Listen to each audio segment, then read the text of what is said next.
सत्संग बड़ा दुर्लभ है। अब सत्संग है क्या? गोस्वामी तुलसीदास जी ने लिखा। तो एक सत्संग तो यह है कि किसी संत के साथ बैठ करके भगवत चर्चा किया जाए, संत के शब्दों को सुना जाए, परमात्मा की चर्चा को सुना जाए, यह बाह्य सत्संग है। लेकिन अंतर सत्संग क्या है? तो उसी सत्संग की बात कर रहे हैं गोस्वामी तुलसीदास जी कि सत्संगत दुर्लभ संसारा। इस माया के क्षेत्र में, इस संसार में सत्संग बड़ा दुर्लभ है। अच्छा, अगर ये बाह्य सत्संग की चर्चा किया होता गोस्वामी तुलसीदास जी ने, तो आज आप मेरे साथ में बैठकर सत्संग कर रहे हैं, तो ये दुर्लभ कहां है? बड़े सुलभता से आप बैठ करके सत्संग सुन रहे हैं। अगर यही मात्र सत्संग होती तो गोस्वामी तुलसीदास जी क्यों लिखते कि सत्संगत दुर्लभ संसारा, इस संसार में दुर्लभ है। अरे कितना सुलभ है। संत तो आपके घर आकर के सत्संग सुनाते हैं। आजकल तो कथा भागवत आम चीज हो गई है, हर गांव में हो रही है।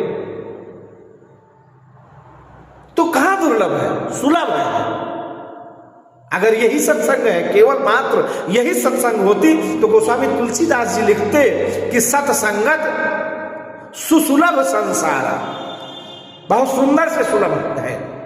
लेकिन उन्होंने क्या लिखा कि सत्संगत दुर्लभ संसारा, निमिष दंड भर एको बारा। सत्संग इस संसार में दुर्लभ है। कितनी दुर्लभ है कि निमिष दंड, निमिष दंड, पल के 100वें हिस्से के बराबर एको बार पूरे जीवन में। मानव जीवन 100 साल का है, 125 साल का है। आज तो 60-70 वर्ष लोग जीते। इस मानव जीवन में एक बार निमिष दंड भर एको बारा, मात्र पल भर में, पल भर का सत्संग मिल जाए तो वह इस मानव शरीर को सफल कर देगी, इस मानव जीवन को सफल बनाने के लिए। आप तो घंटों घंटों मेरे साथ में बैठ करके सत्संग सुन रहे हो, कथा सुनने जाते हो तो व्यास जी 4-4 घंटा कथा सुनाते हैं, पूरा 7 दिन कथा सुनाते हैं। अगर इस सत्संग की चर्चा किया होता गोस्वामी तुलसीदास जी ने तो कितना सुलभ है ये। थोड़ा सा पराक्रम करो, अपना घर छोड़ो, बगल के घर में भागवत हो रही है, जाकर के बैठे आप, भागवत सुना 3 घंटा, कितना सुलभ है। नहीं, गोस्वामी तुलसीदास जी ने लिखा कि सत्संगत दुर्लभ संसारा। इस संसार में दुर्लभ है। क्यों? सत्य क्या है? गीता में भगवान श्री कृष्ण ने स्पष्ट किया है कि आत्मा ही सत्य है, आत्मा ही सनातन है। तो सत्य कौन है? सत्य कौन है? आत्मा। उसकी संगति करना, आत्मा की संगति करना, आत्मा की संगति हो, आत्मा को पकड़ा जाए, उसको देखा जाए, आत्मा का दर्शन किया जाए। और आत्मा की अगर संगति हो गई, संगति, संग संग चलना, आध्यात्म। आध्यात्म किसे कहते हैं? आत्मा के आधिपत्य में जीवन जो जीने लग गया है, आत्मा के आधिपत्य में सारे कार्य होने लग गए हैं। आत्मा के आधिपत्य में होने वाला कार्य ही आध्यात्म है। तो आत्मा की संगति हो, वह इस संसार में बड़ा दुर्लभ है। क्यों? क्योंकि आत्मा की संगति करना बड़ा कठिन है। मन हमारा एक पल के लिए रुकता नहीं है। एक पल में तो सैकड़ों चौकड़ी भर लेता है। पल भर नहीं लगता दुबई पहुंच गया, पल भर नहीं लगता बंबई पहुंचा, बंबई से कलकत्ता पहुंच जाएगा। जहां जहां आपकी चित्त वृत्ति है, जहां जहां आपके प्रारब्ध है, वहां एक निमिष दंड भी नहीं लगेगा। ये मन जो है बहुत चंचल है। मन को रोका जाए, समस्त इंद्रियों का निग्रह किया जाए, फिर आत्मा की संगत होगी, फिर आत्मा की संगत होगी। वह इस संसार में बड़ा दुर्लभ है। और वह अगर इस पूरे मानव जीवन में निमिष दंड भर एक बार, पल भर, निमिष माने पल, फिर उसके बाद करें दंड, दंड माने पल का 100वां हिस्सा, उतना भी एक बार हो जाए तो मानव जीवन सफल हो जाए। क्योंकि आत्मा की संगत हो जाए, आत्मा की संगत हो जाए तो आत्मा की संगत किसकी करेंगे आप? भाई अगर आप मुझे देखेंगे तभी तो मेरे साथ चलेंगे। मुझे आपने देखा ही नहीं है, मुझे आपने जाना ही नहीं है, तो मेरे साथ कैसे चलेंगे? उसी तरह से आत्मा को देखा जाए, आत्मा को जाना जाए, तब उसकी संगत करेंगे ना। तो आत्मा को देखना ही आत्म साक्षात्कार हो गया। अब जब आत्म साक्षात्कार हो गया, अपनी आत्मा को आपने देख लिया, तो जैसी ये आत्मा है, क्योंकि ये जो आत्मा आपके अंदर बैठी है, जो मेरे अंदर आत्मा बैठी है, जो बोल रही है, जो आपको सत्संग दे रही है, यही आत्मा है। यह क्या है? यह परमात्मा की छाया।